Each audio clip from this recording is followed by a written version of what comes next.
You're listening to Metal Gear Mondays, the greatest Metal Gear podcast ever.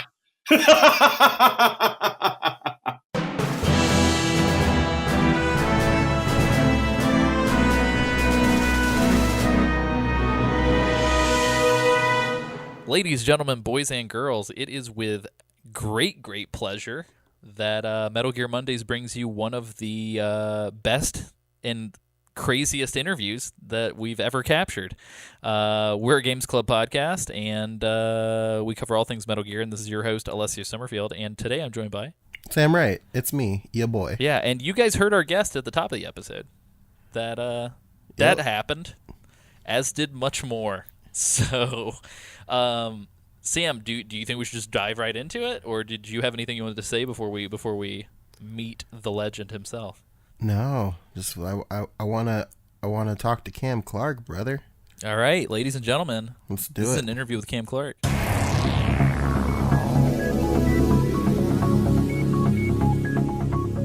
Chances are, if you've consumed media between the 1980s and today, you've heard our esteemed guest for this episode, Cam Clarke. Not only appearing as a role that you will surely be familiar with, Liquid Snake in both the original 1998 Metal Gear Solid, but also the 2004 remake for the Nintendo GameCube, Metal Gear Solid: The Twin Snakes. Mr. Clarke has also been featured in everything from Akira, World of Warcraft, Teenage Mutant Ninja Turtles, Robotech, He-Man, The Tick, Mass Effect, and most recently, based on his IMDb, Tales of Vesperia Definitive Edition. We just recently remastered our own Metal Gear Solid coverage, as well as recording an entire episode dedicated to the Twin Snakes, so it is with great pleasure that I get to introduce Cam Clarke to the listeners. So hello, Cam Clarke. Is Cam Clarke on the show today for reals? I think he is. He might just be. Is this fake news? Sounds like an impersonator. Are you just a very good Cam Clarke impersonator? I'm a younger, much more talented, much more handsome Cam Clarke. This is get me a younger Cam Clarke.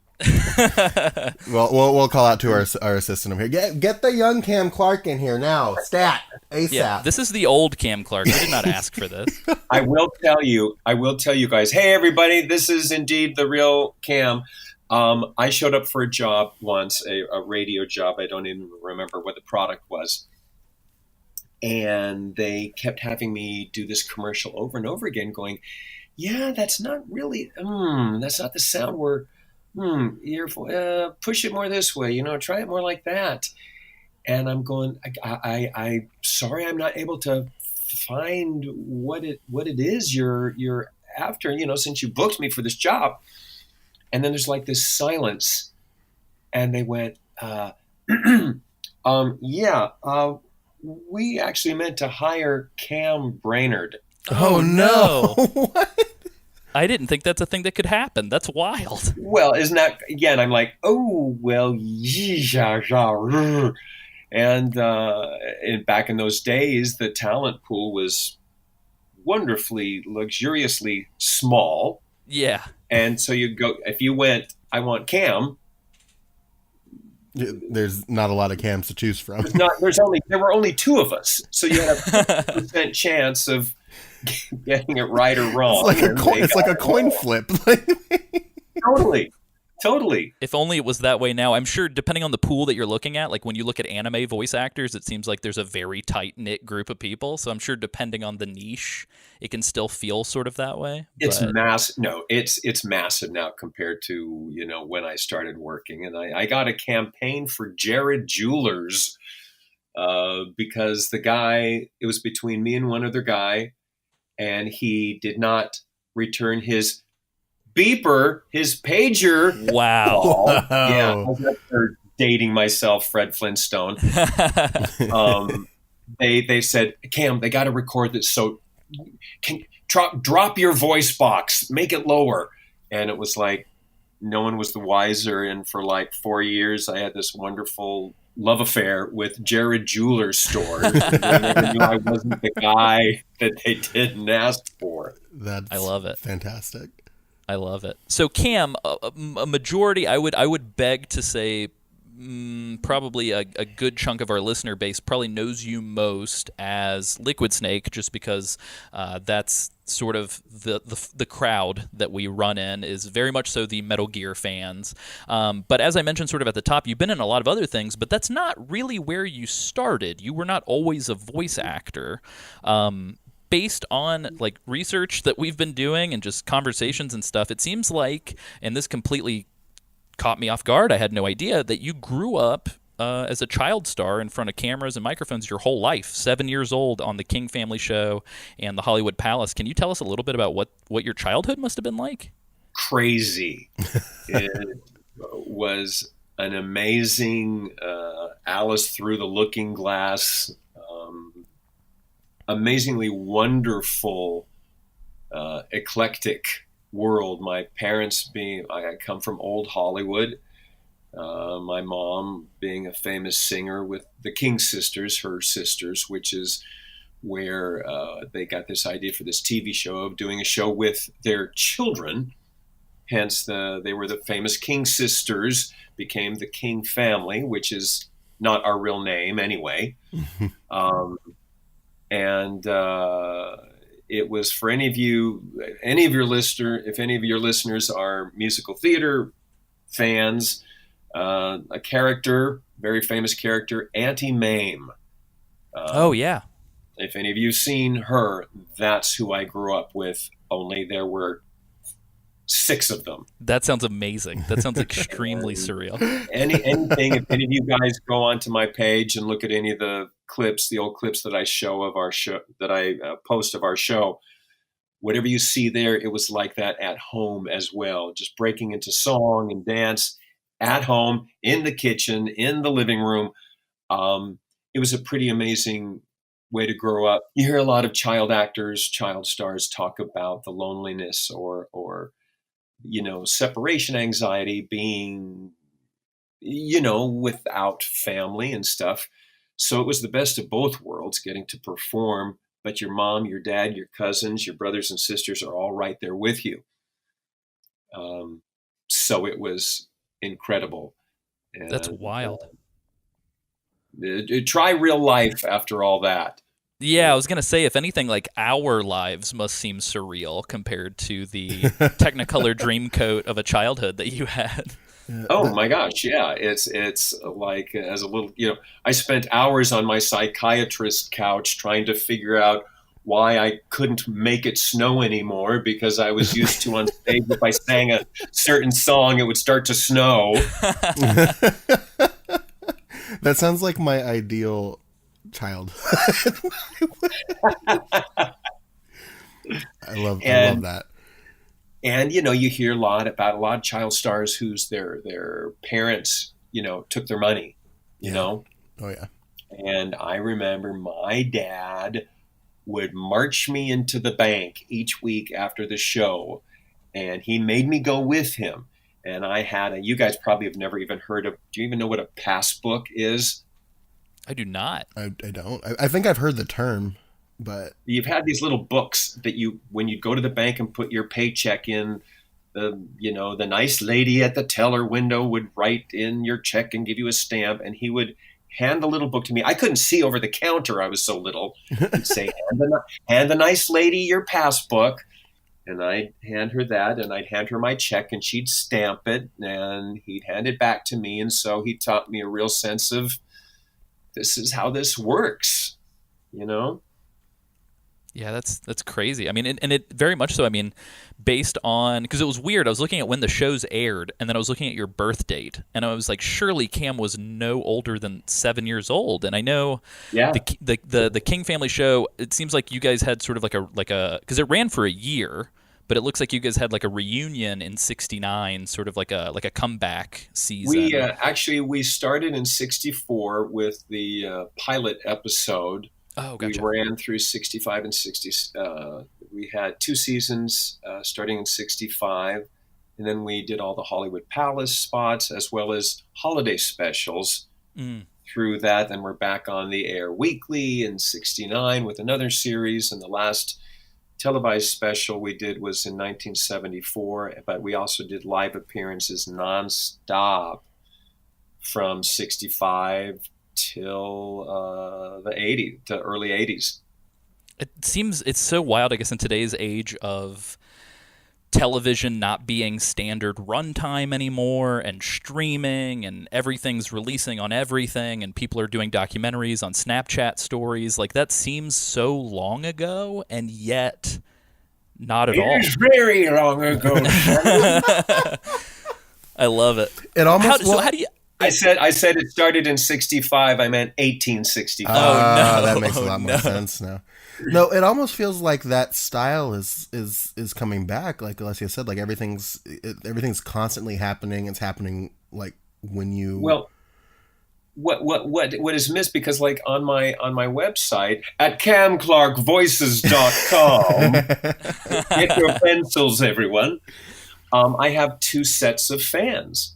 I have King Family fans, and then I have my World of Voiceover fans.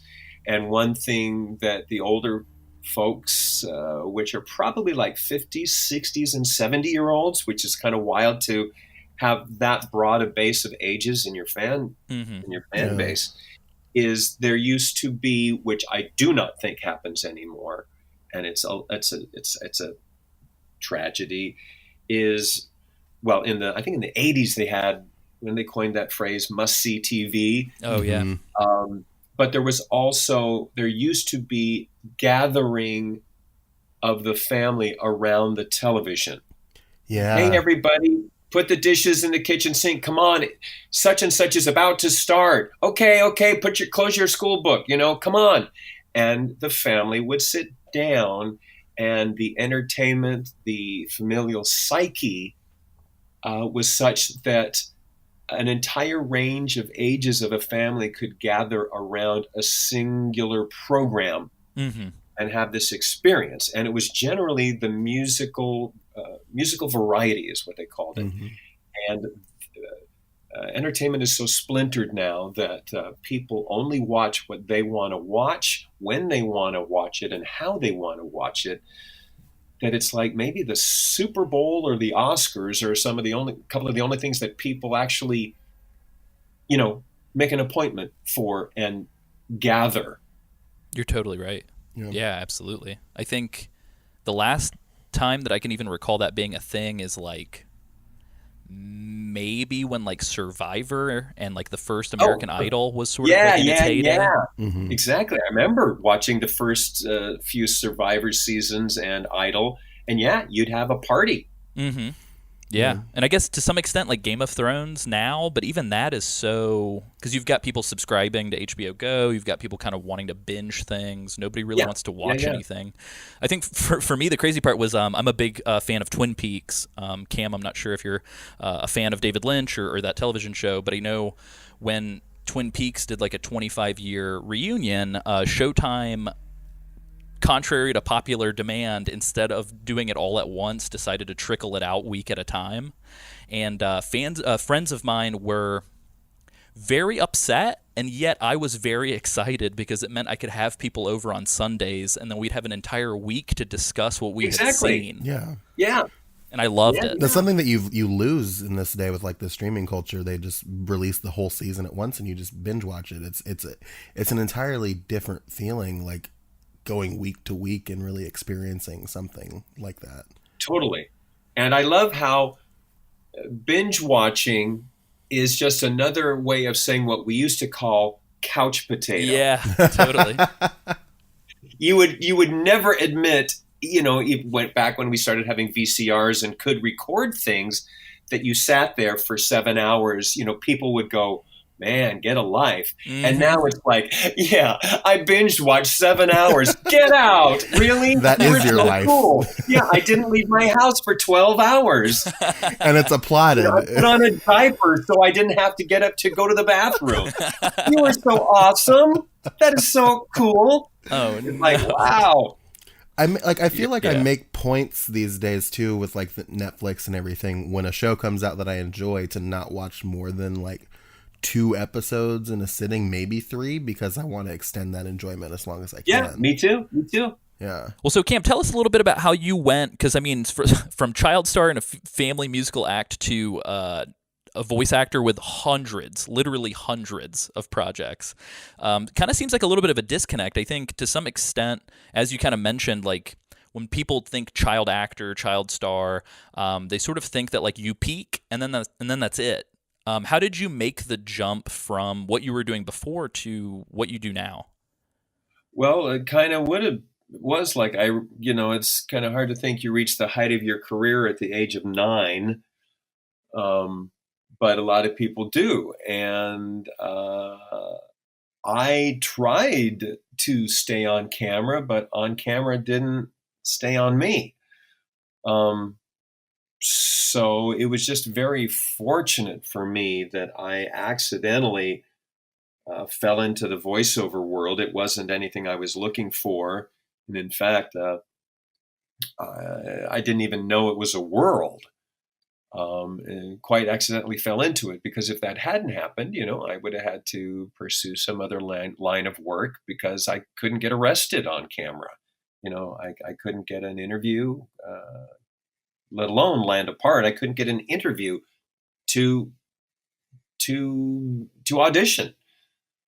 So it was a wonderful accident. Do you think that there was any sort of like, and you would know better than we do, so I'm asking sort of out of ignorance, do you think that there was any sort of stigma that it was like, oh, well, you were in this sort of family musical thing, you were a young kid, like we don't want to talk to you about something else? Was there any of that going on? I don't think so, because because it was such a large group, a big family. It's not like I was the star of my own show, so it's not like oversaturation or stereotyping. I don't think so. It just didn't. I couldn't make the leap Gotcha. from child to grown up for whatever reason. And I'm not alone in that. It often doesn't happen. Mm-hmm. So you kind of said that you weren't looking for the voice acting world. So can you tell us what it was that kind of dropped you into that world?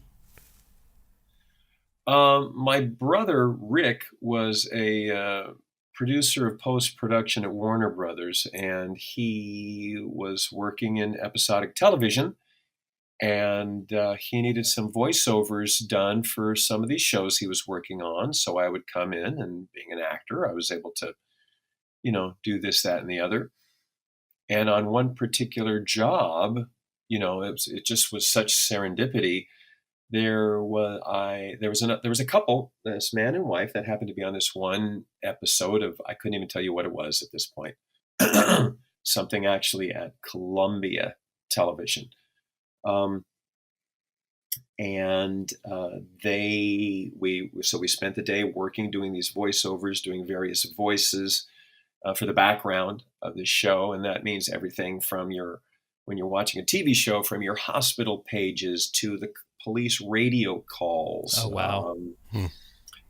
The football game, quarterback, the cheerleaders, monster growls, death rattles, fight grunts. All of this stuff is done in post-production by groups of actors. Anyway, I met this couple. Their names were a married couple, Chuck Howerton and Linda Gary.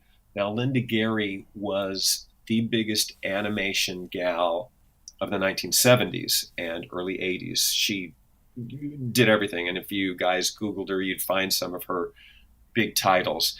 Anyway, she and her husband took me aside and said, you're pretty good at this. And I went, yeah, thanks, but I'm going to be a movie star. And they were like, yeah, okay. Well, in the meantime, let us introduce you to an agent and a coach. Now, there's why they chose to do that, why they decided to do that.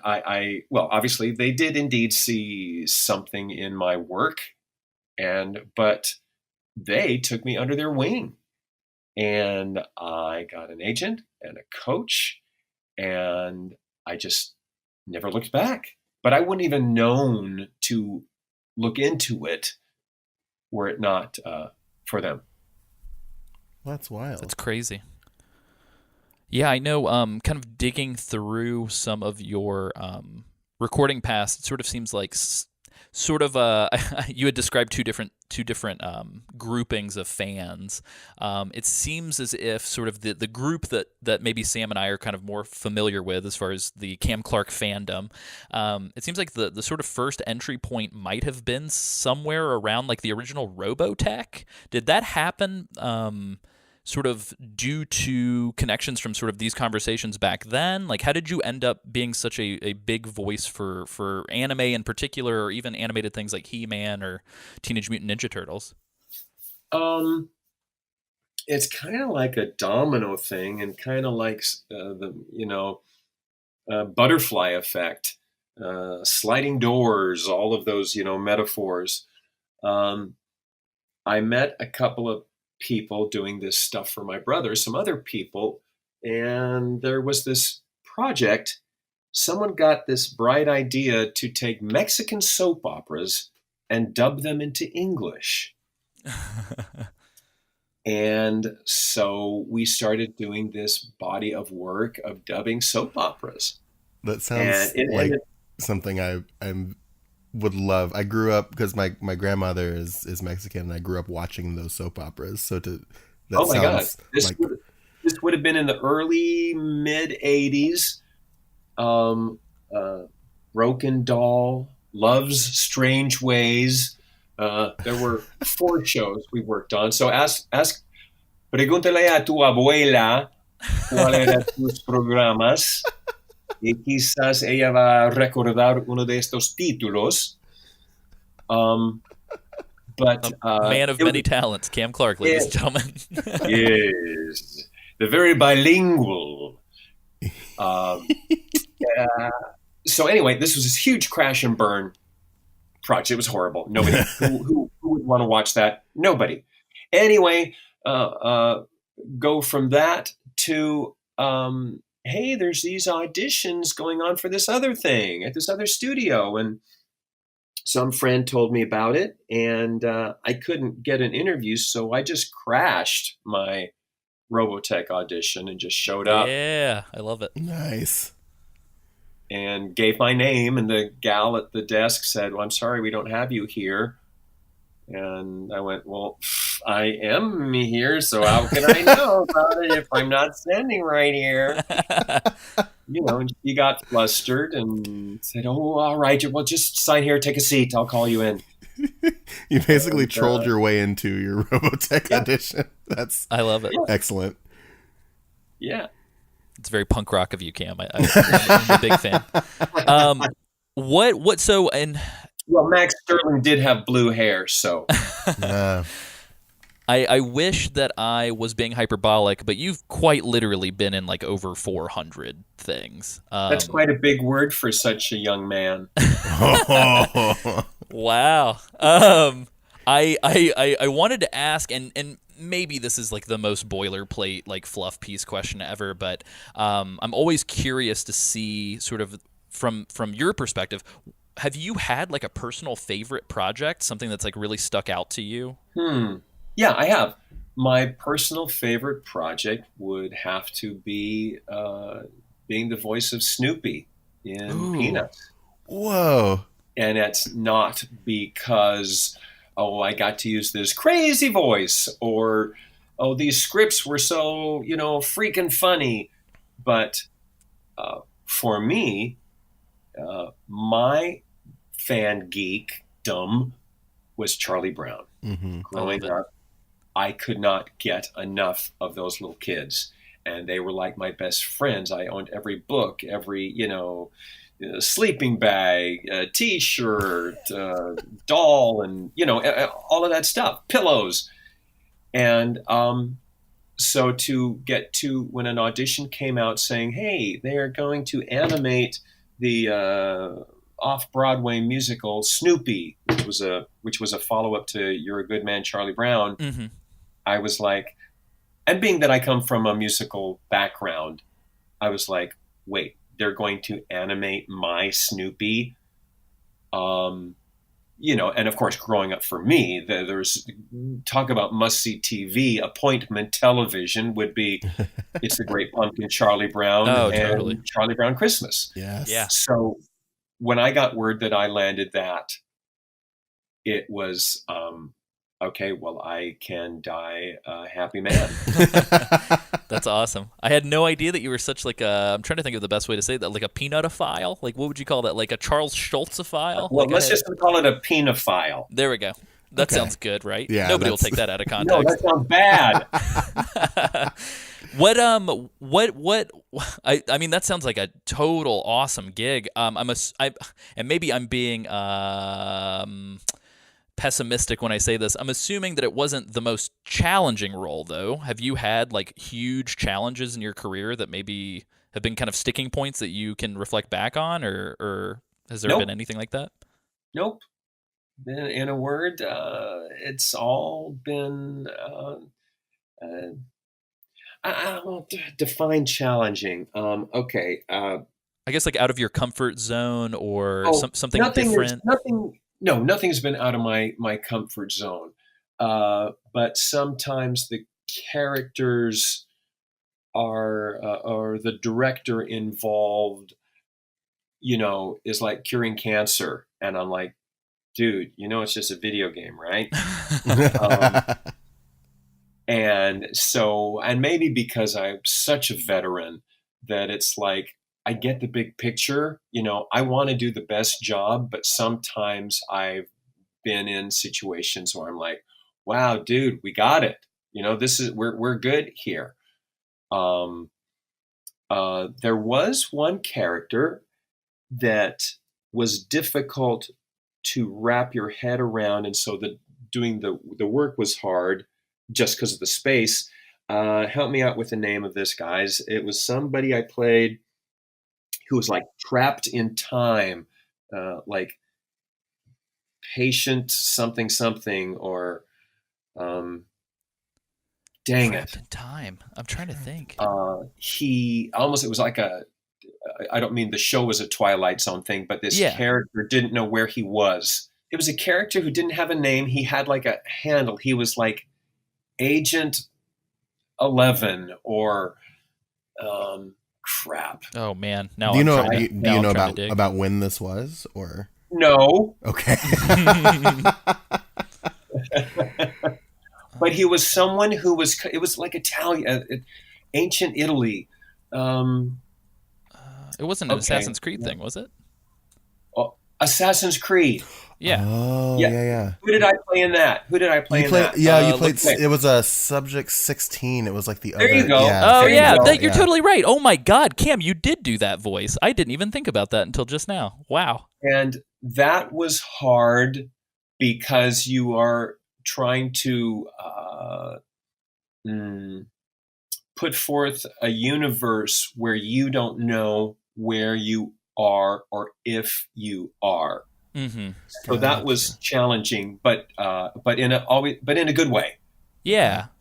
That's crazy. I have a very vivid memory of hearing your voice in that now, and I had no idea at the time that was your voice. There were some games, Zombie Island. Mm-hmm. Is that the name of the game? Dead Island. Dead Island, yeah. Dead Island. Yeah. We're just watching the trailer. Do you guys know that game? Oh yeah. Yeah. The trailer brought me to tears. With the little girl, yeah. With it going backwards. Yeah, that's a very wonderful trailer. The most creative trailer of any film or game or anything. I thought it was the most creative thing I had ever seen. And playing characters in that game, because it was in a time when zombies were no longer just monster movies. They were paralleling all kinds of, political and social elements. Mm-hmm. And to play a character, I can remember doing characters where I would be brought to tears talking about, I'm lost. Don't let them get to me, or don't kill me. It's just a scratch. Really, I wasn't bitten. It, would reflect everything in my brain from a Nazi Germany to the AIDS, epidemic. Mm-hmm. And that was some pretty intense, pretty fun stuff. There was only one time when I said, guys, I got to take a break. And I had to go outside and stomp around and go, man, we have recorded this so many ways. My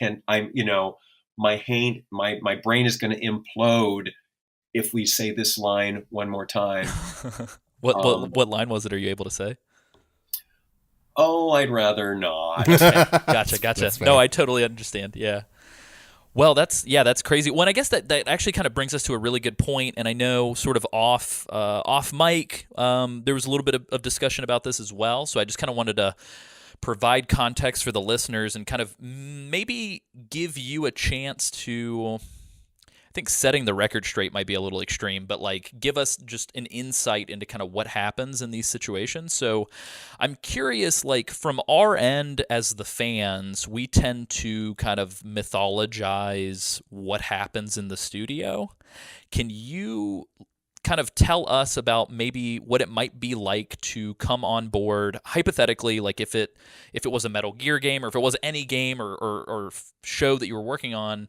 What is that process like? Do you do like pre-recording sort of cast readings and sessions? Is there any talk of direction? Do you just kind of come in and listen to the fella in the booth kind of give you direction throughout? Like what is that process like? And do you have like creative flexibility during that process?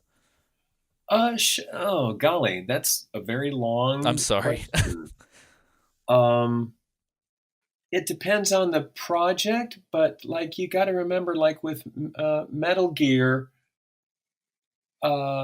gaming was still so new, and it's funny, if I may digress from your question. Oh no, absolutely. Well, let me try and standpoint a little bit. Metal Gear was just a job like any other. I'd show up at the studio. I had auditioned, and they were looking for a villain. And at the audition, they, massaged my character, tried a little more like this, maybe hit this part like that. And whatever collaboration I did with the director, a wonderful woman named Chris Zimmerman. Mm. Oh, yeah. I landed the part. But again, it was just a game like a bunch of others. And in those days, most games were just shooting games where you would just, come in and you'd say and they were pretty tedious because you would say each line like 15 different ways, the same line, and just change the number of kills. Totally. You know what I'm saying? Gotcha. Yeah, for like context or whatever. Yeah. Yeah. And, whether or not you as the player were on the money or not, my line would be said differently 20 different ways. So that was a gruel. That was grueling, and it wasn't fun. It was just grunt work. Mm-hmm. Hey, good for you, Captain. That's 3 kills, 2 misses. Hey, that's good for you, Captain. That's 4 kills, 1 miss. Oh no. Hey, that's great for you, Captain. And you would say each line as many ways as the player could play, but all very linear. Mm-hmm. Anyway, so I came in and I did my villain lines as Metal Gear, and I went home. Thanks. So there was not much process except for the audition part. And then, Chris, as an amazing director, when we were recording, she'd say, try it a little more like this, try it a little more like that. But it was very collaborative. But then I went home, and then when it was released, which was ages later, I'd forgotten about it. It was just lucky to get the job and move on. Mm-hmm. I was on a cruise ship to, I think, the Baltic, some some Russian, which is perfect because that's where the submarine is all throughout Metal Gear Right? Solid. That's very weird. Ooh, chills. And, if you've ever been on a cruise, you sit at a table with a bunch of other people, or what, you're assigned a seat or whatever. And I'm talking to this family who's like from England or something. And, oh, what do you do? Well, I do this. And what do you do? Well, I do voiceovers, and I do like video games. And like what game? And I mentioned Metal Gear, and the kids of this family like went ape. And I'm going, what manner of emotion is this? It's like, how do you people, you're from like Europe, what do you know about it? And they like freaked. Okay, fast forward 30 years or however old this is. Last December, I'm calling a restaurant to make a reservation. Young guy picks up the phone. Can I help you? Yes, I'd like to make a reservation for this Saturday night, party of 4. Name, sir? Yeah, last name is Clarke. First name? Cam. And then there's silence. Yes. And this young guy goes, you mean the Cam Clarke? And I went, okay. I suppose yes, so. I suppose. And he says, dude, yesterday I tried to kill you all day long and you just wouldn't die. That's amazing. And he was talking about Metal Gear, and he happened to be on duty, or what do you call it? He happened to be on shift when I went to the restaurant. And I asked him, I said, man, were you even born when this game came out? How do you even know about it? And he said, Mr. Clarke, Metal Gear is the Citizen Kane of video games. Oh, wow. I don't even know if I would say that. And I run a podcast about it. Well, this is what this young guy said. Like, you have to play Metal Gear. It doesn't matter that it's primitive. Totally. That he goes, this is what you do. And I was like, all right, I guess you're picking up the tab today. He didn't, but Of course not. I hate to say some super gushy comment right after that story, which is like a super lovely story, but like for all intents and purposes, like playing Metal Gear Solid in 1998 kind of made me want to become a filmmaker, which is something I've been doing for like the last 12 years, Cam. So, well, you're welcome. Thank you. and he is right. Liquid in that game does seemingly die many times. It's a lot.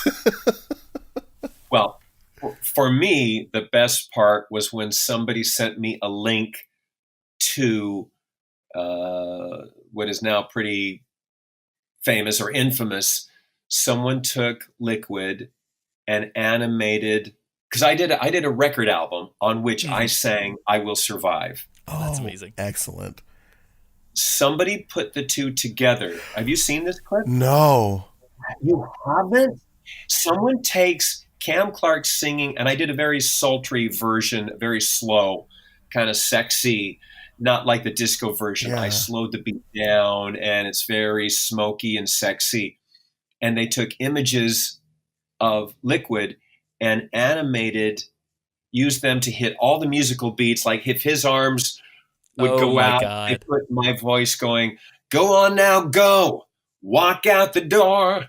Don't turn around now. You ain't welcome anymore. And there's Liquid and Solid having this scene, and Liquid is turning around and leaving the room, and his arms go up, and it was just like freaking hilarious. I love it.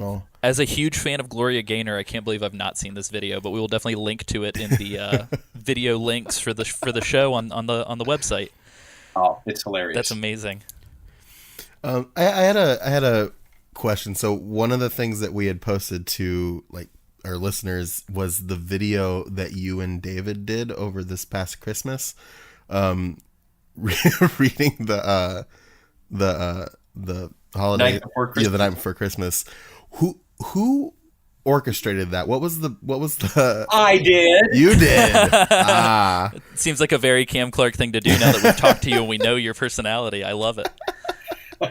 So how did that come about? Like, what was the thought process behind that? My assistant, my amazing nephew, Lexi, who we owe a great thanks because that's how this even occurred. So thank you, Lexi. He like monitors all the interweb stuff for me and the Twitter or the whatever.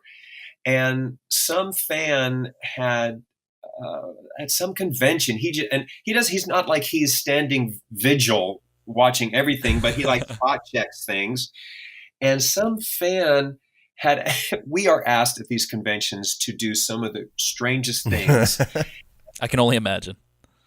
Can you record this for me? And some guy had asked David if he would record an order of tacos. If he would say like, yes, he said, I can't remember exactly what it was, but it's something like, yeah, Mr. Hader, could you say, yeah, can I help you today? Would you like hot sauce with your tacos? No. Some real freaking bizarre thing like that. And Lex sends it to me, and I got this crazy idea, and my niece Erin was staying with me, and I said, honey, we're going outside. You're going to film me doing this. Yes. So I got in my car. Oh, I've seen this video. I love this video. And like Solid getting his comeuppance, I do a drive-in to, Taco Town or whatever name I used. And I ordered tacos from Solid Snake, working at a fast food joint. And this thing went nuts. It went like viral.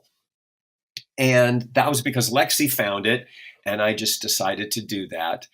And as I started getting active on my own post, I rack my brain trying to think of, things to do. And I've had the Ninja Turtles on, and we've done little silly things. And because that did so well, the taco stand spoof with David, I called him up and I said, I know absolutely nothing about Metal Gear Solid except that I did the voice.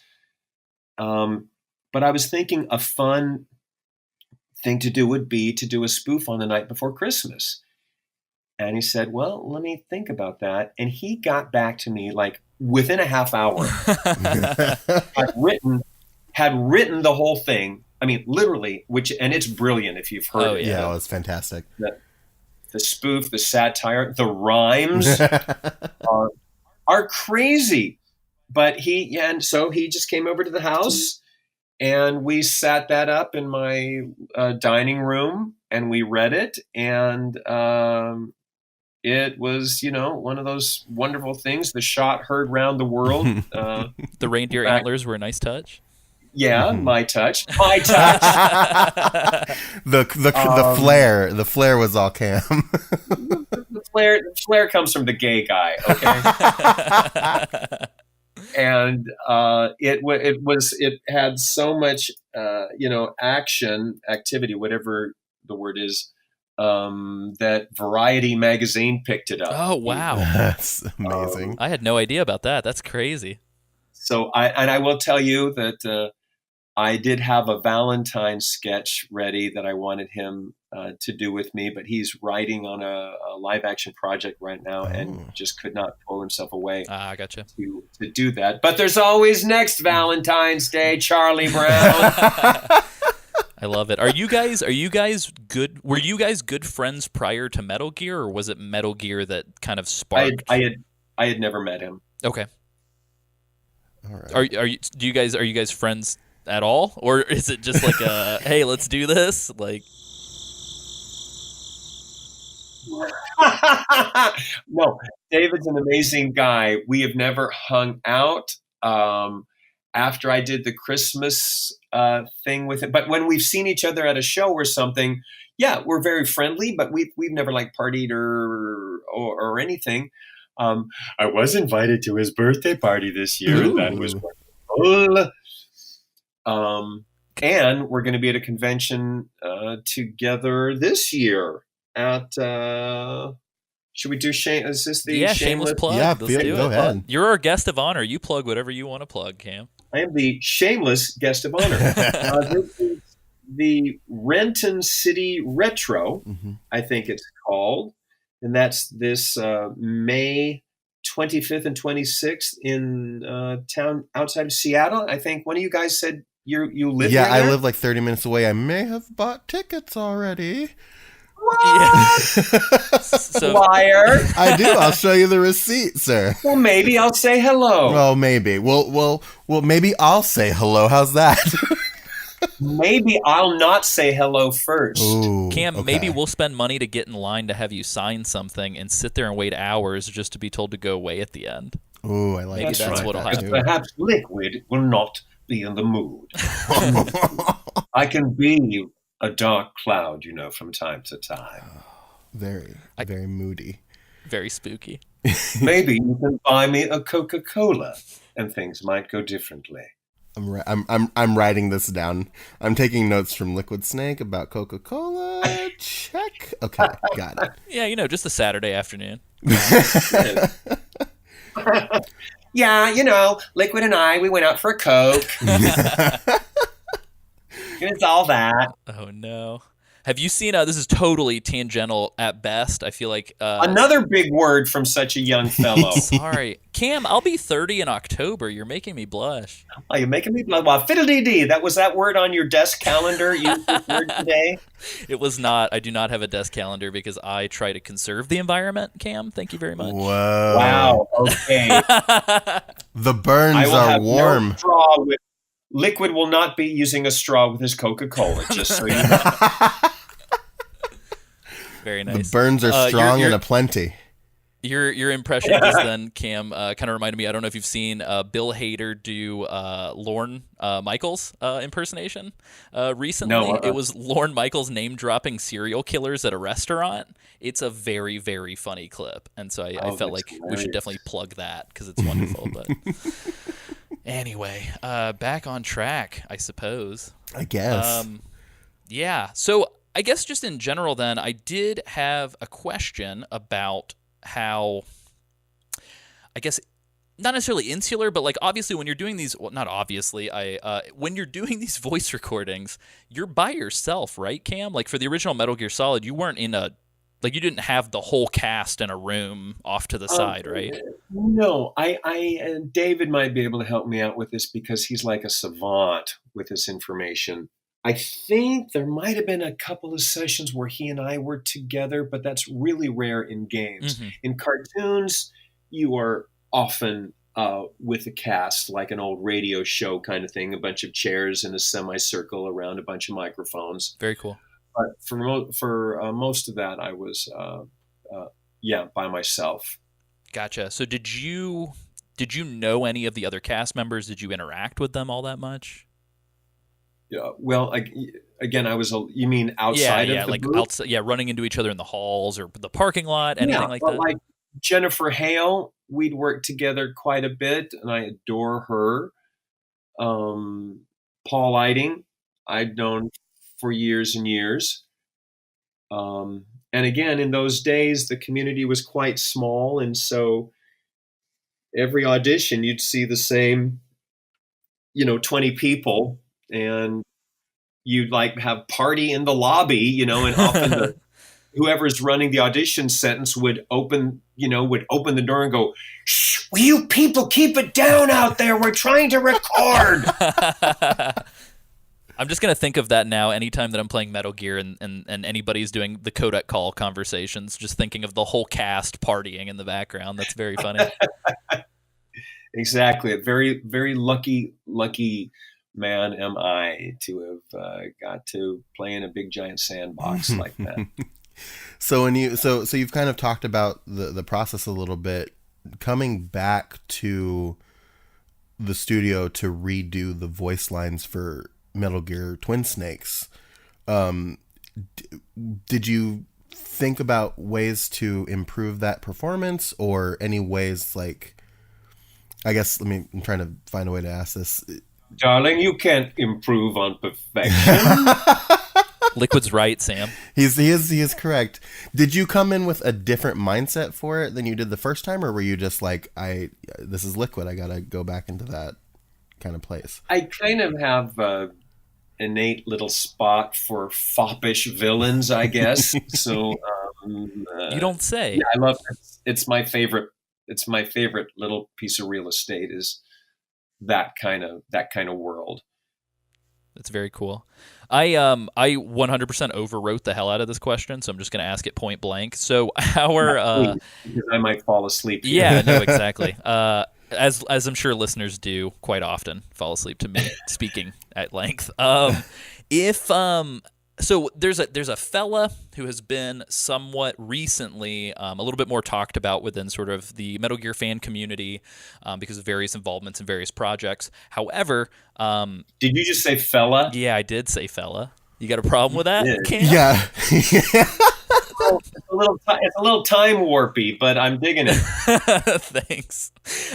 Anyway, he was sort of the localizer and the dialogue translator for the project, and so I wanted to ask, did you ever have any involvement or discussion or meetings with a fella named Jeremy Blaustein? I said fella again. I'm sorry.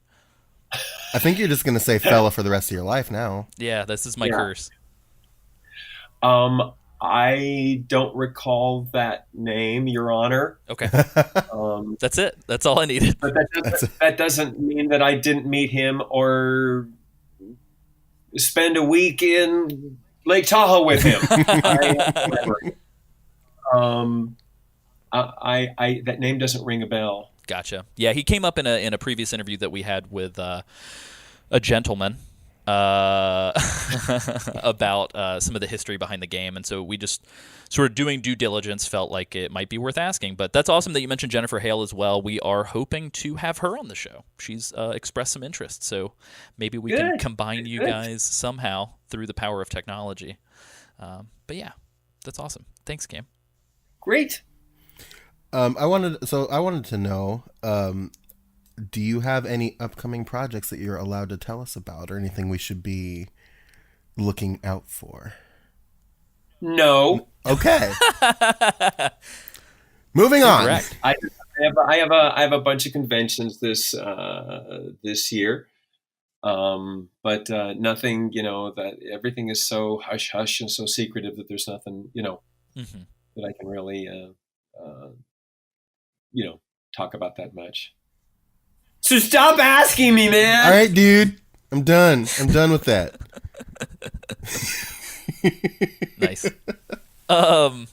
Yeah, Cam, so out of all of the amazing talents that you have, I don't think that our listener base was quite aware. I mean, you just recently brought up the I Will Survive thing, but I don't think a lot of our listeners were quite aware of the fact that you were still sort of an active guy when it came to music. And so I was going to ask, I mean, I know you've got a lot of music available on your website, or 2 albums worth of music available on your website.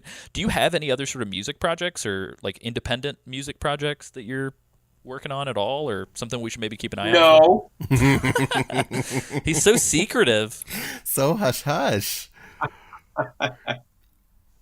I did. No. Go ahead, sir. I'm sorry. No. All right.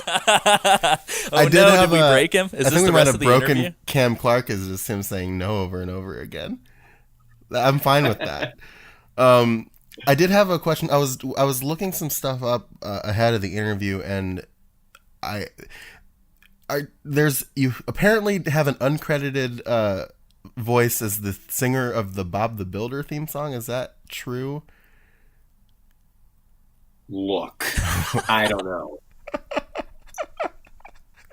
I have no idea. Play me a few bars and I'll see if it sounds like me. I have no idea. Huh. Okay, perfect. That's good to know. Yeah, Lexi kind of in the green room, so to speak, kind of let us know that you've worked on so many things that it's sometimes difficult, and that Lex has to be sort of your final say on whether or not you've been in things. It's kind of like he would be the guy that wears dark glasses and an earpiece and stand behind me and just whisper in my ear. Yep.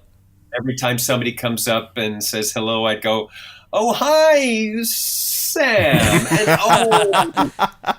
well, it's Alessio. So good to see you again. I've been thinking so much about you. I can't see your physical space right now. So is he there with you right now, feeding you answers? Alessio is his name. Alessio. And look, it's young Sam. I love it. Sam, should we take off into the listener questions that we had received? Yeah, let's do it. So we got a question from some Patreon donors and from Patreon, our fair hero Patreon. And the first question comes from Zachary James. He says, "Cheers from Afghanistan, Cam. I've been a fan of your work since I was about 5 years old when I would watch my stepfather play Metal Gear Solid. Snake was the coolest hero and Liquid was the coolest villain, which hasn't changed in the past 20 years. You were a huge inspiration for me as I got older, and inspiration for the novels that I have written and am writing."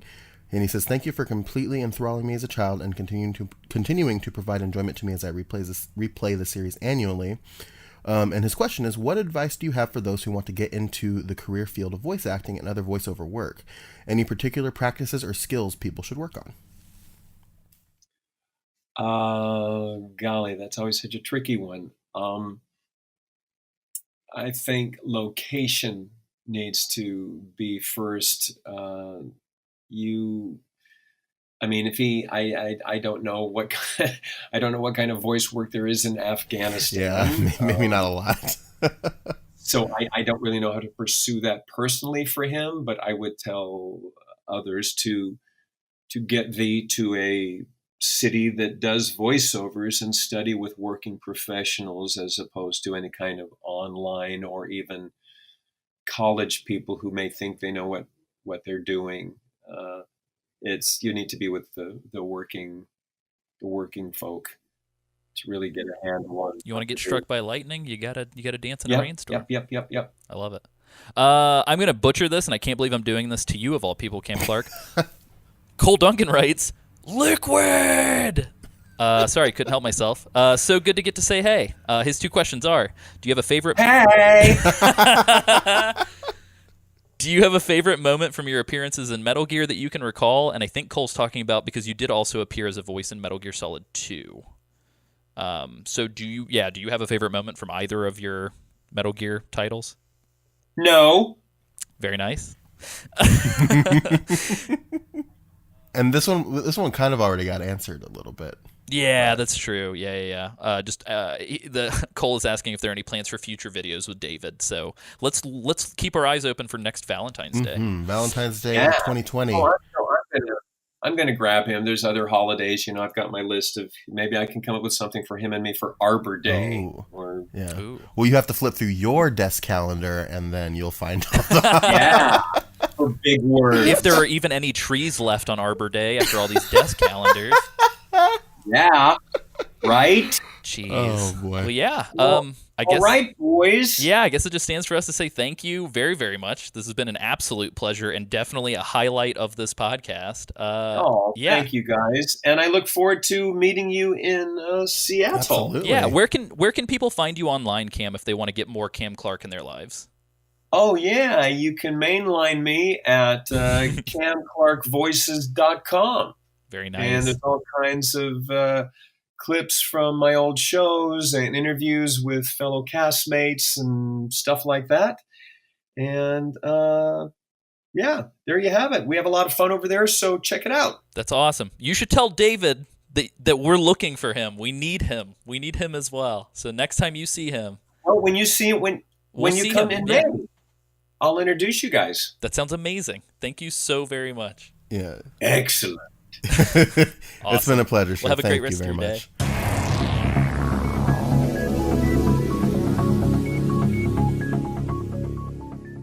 Ladies and gentlemen, boys and girls, this is the outro. I love it. Yeah, but that was it. We talked to Cam Clarke, everybody. We talked to Liquid Snake himself. And that was great. He's just a lovely guy. Yeah, just, he's fantastic. I was impressed and laughing and smiling and excited, and I don't know, the whole thing was great. Yeah, and as you heard, we're going to be in Renton, which is very close to where I live, in May to talk to him and David Hayter. So we're gonna meet Cam Clarke and David Hayter in the flesh. If all goes according to plan. If all goes according, listen, I'm fucking going regardless. Oh, for sure. I would very much like, because I bought the ticket like while we were recording the episode, the interview. So I would very much like for one or more of my buddies on the podcast to join me there. How surreal was it to hear Cam just casually talk about like Chris Zimmerman and Jennifer Hale and stuff like that? Oh God, it was nuts. Like, this was the first like voice actor interview we've had on the podcast, and we hope to get many more in the future. But it's just kind of surreal, and just like randomly like hearing Liquid Snake drop the word "darling" while we're talking to him. It's just like, yeah, I didn't expect to hear Liquid Snake ask for a Coca-Cola.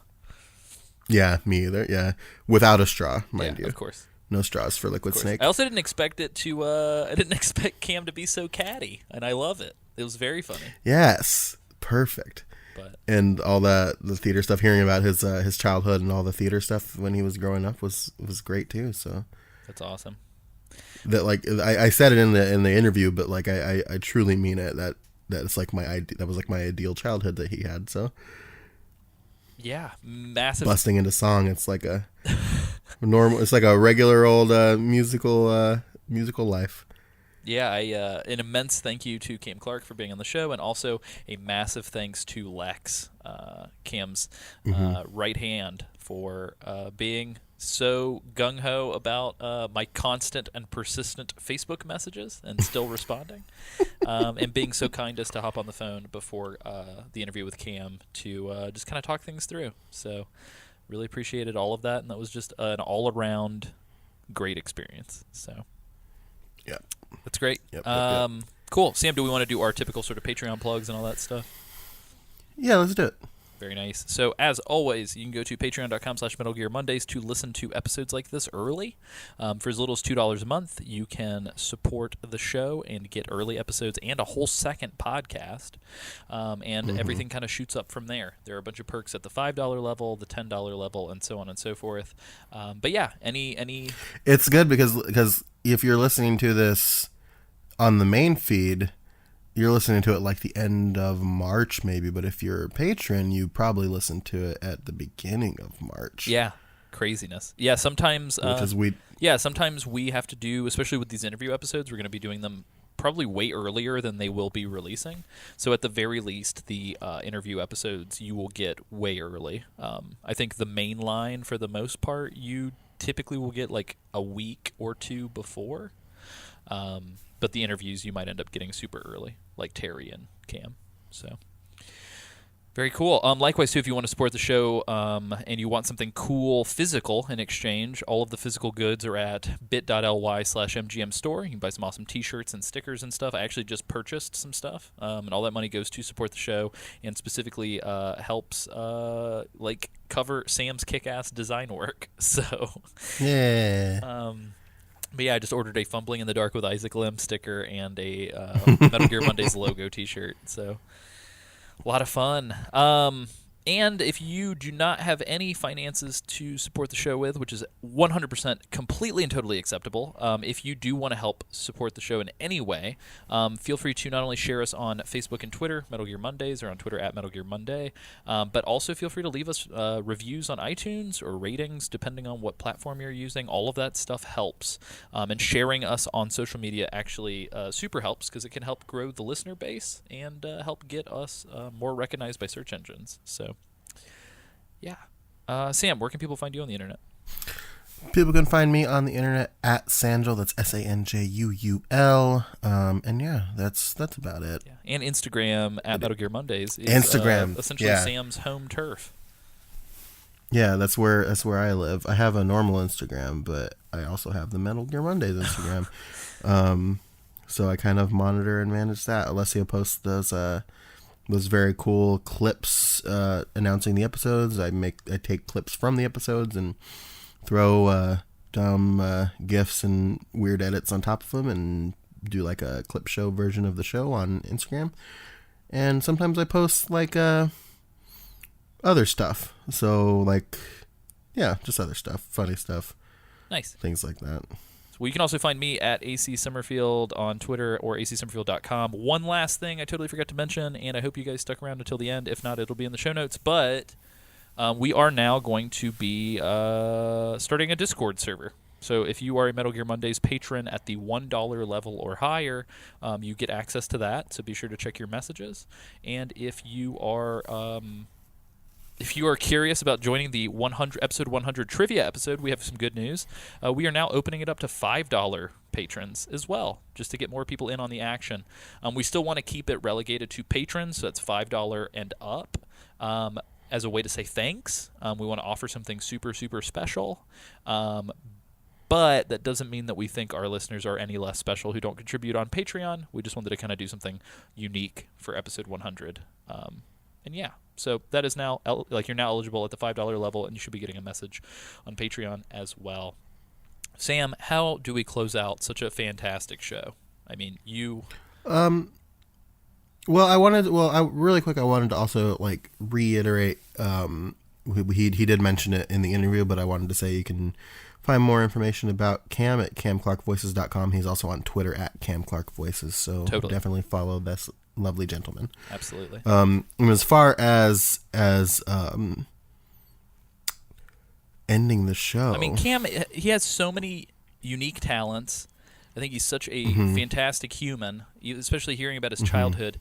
He's just so different. I mean, I just don't think you can put him in a box. You know what I mean? No. Why didn't we get him to say the thing? Oh, that would have been great. Why did we not get him to simply say, "It's just a box"? Just a box.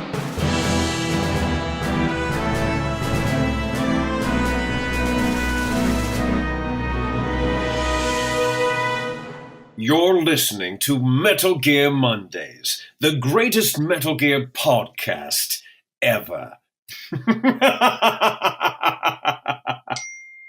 Oh, and there was my phone going ding at the end of that, just like a little fairy.